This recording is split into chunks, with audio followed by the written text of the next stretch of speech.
What is up, my beater bro? It's Beater Maine-iac here. Spurs, Jazz. Interesting game tonight. I'm taking the Jazz here. One reason being Spurs struggle mightily on the road. Still don't have 100% faith in them, so I'm riding with the Jazz at home. Close records.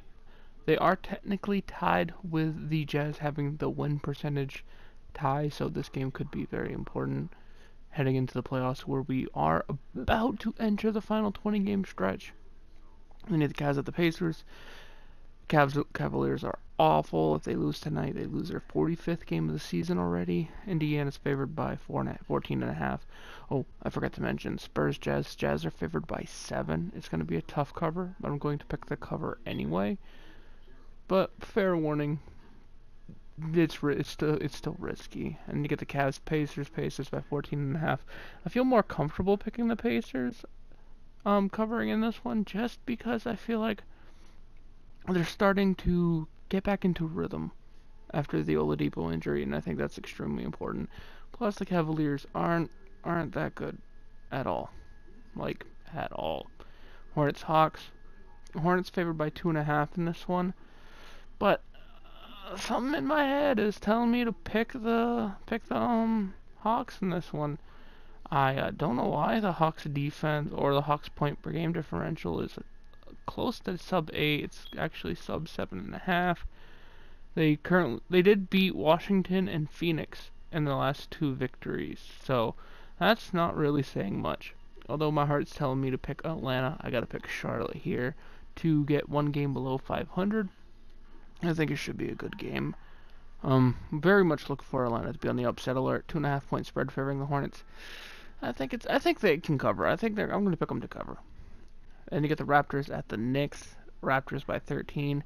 They should handle the Knicks easily. I can't remember his name. I don't know why. I feel really bad when I can't remember exact names.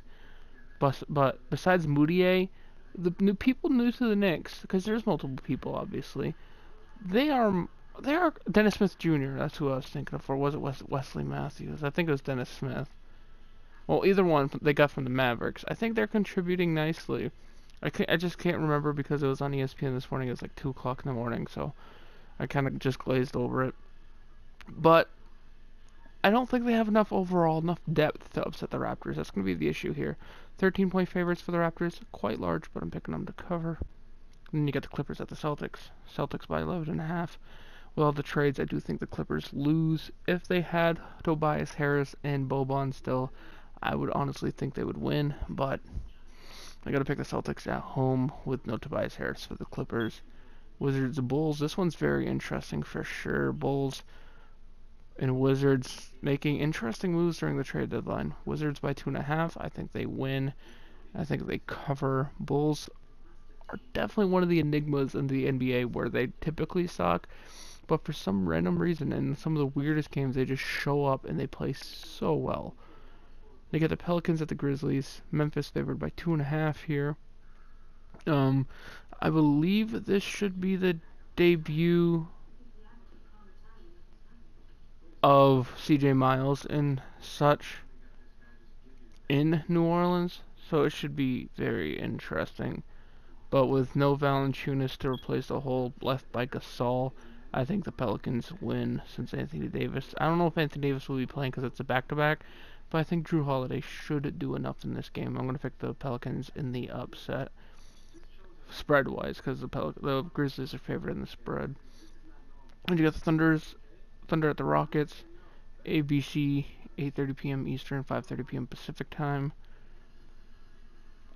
This one's close. Harden's is approaching a 30-game streak of 30-plus points, so it's going to be interesting there. Paul George, great shooter. I think overall I'm going to pick the Thunder in the upset. I like the Rockets in this matchup. I really do. I love what Harden can do offensively. I like what Capella's not really that healthy, I don't think, quite yet. And even if he is, he's not really in that much of a rhythm. But I look for the difference maker here to be Fareed. If Fareed can have a solid rebounding game, solid inside shooting game like he has been for the Rockets, I think the Rockets probably will definitely win. But I'm looking for Paul George and Steven Adams to control the boards, and to control the rhythm of the game and upset the Rockets. I think the Harden continues his streak, but I don't think there's enough depth on that team. Although, like I said, Rockets hands down deserve to be favored in this matchup. But I'm just saying I trust Adams and George a little bit more. Just my gut. I'm going with my gut here. Then you get the Magic at the Bucks. Bucks by 8.5. Bucks should win and cover. That should be an interesting game though. And I'd be interesting to see how all the trades start shaking out as players start showing up, start adjusting. Anyway, guys, hope you enjoy the All-Star break coming up this weekend. I'll see you in the next one. Peace.